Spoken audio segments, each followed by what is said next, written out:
Que se passe-t-il après la grossesse? Il y a beaucoup de femmes qui se plaignent de plus du tout avoir de libido.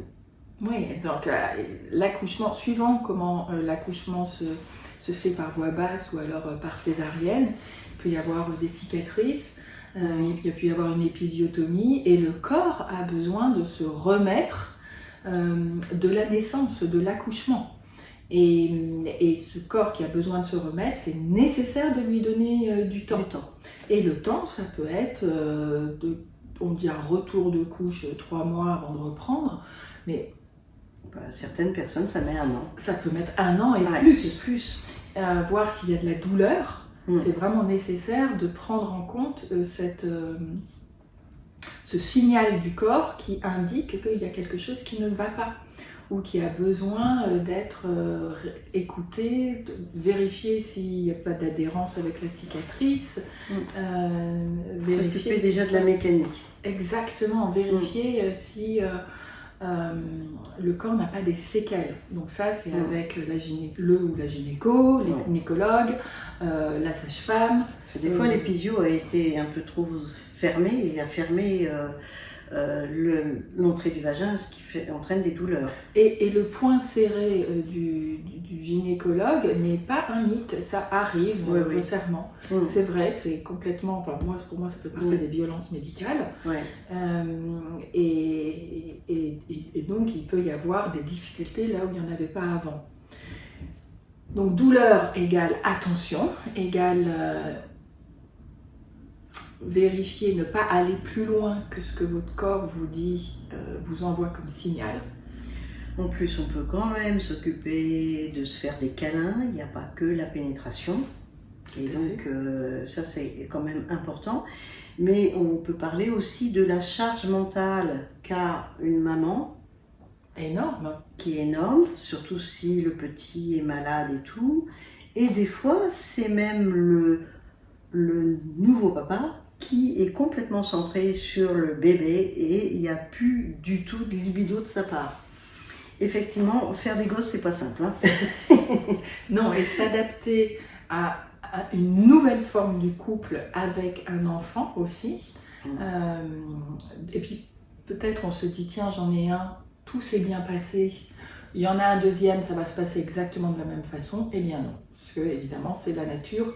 Là où il n'y avait pas de problème d'endormissement ou de sommeil, le bébé peut avoir un problème, enfin peut être beaucoup plus agité. Donc, et puis là, on est crevé, donc on est crevé, on dort. Oui, et c'est compter avec ces moments-là où la première chose, c'est de récupérer du temps pour soi. Pas du temps pour bébé, ni du temps pour le couple, c'est de récupérer un peu de temps pour soi. Un peu de temps sans responsabilité. Donc, demander à ce que le papa puisse prendre en charge l'enfant pendant que vous allez vous occuper de vous, c'est extrêmement important. Ça commence par vous.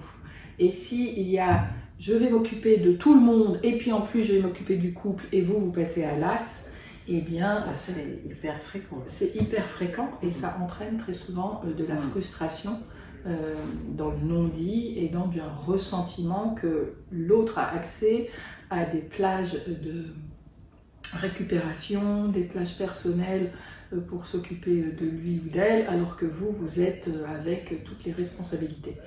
Donc reprendre du temps pour soi, quel qu'il soit, sans vous occuper de votre enfant ni de la charge de votre famille, c'est extrêmement important. C'est ça qui casse un peu la libido des couples. Souvent. Donc réajustement, prendre le temps, vous dire que prendre le temps c'est normal, en discuter avec votre partenaire, rééquilibrer les charges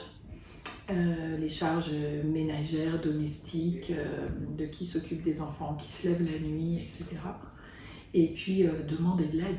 Et si vous vous retrouvez toute seule avec une sorte de tristesse, de ressentiment, de plus en plus pleurer, ça devient de plus en plus difficile de vous occuper de votre enfant, eh bien ça s'appelle aussi du baby blues et c'est très fréquent et il y a besoin d'aller consulter pour avoir de l'aide et ne pas rester seul avec ce truc qui fait que vous êtes dans l'incapacité à donner de l'amour, vous vous occupez, mais vous êtes dans l'incapacité à donner de l'amour, et ça vous mine ou ça vous ronge, il y a de la culpabilité, ne restez pas seul avec ça.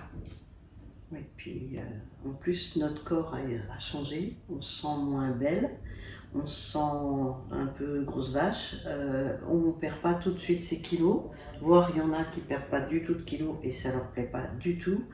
Et l'image son image personnelle est perturbée. Hein.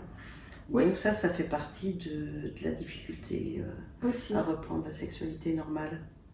Oui. Donc vous donnez du temps, en parler, accepter que ça prenne le temps qu'il faut, aller à votre rythme et pouvoir le poser avec votre partenaire, c'est vraiment essentiel. Merci. Merci, à bientôt. À bientôt.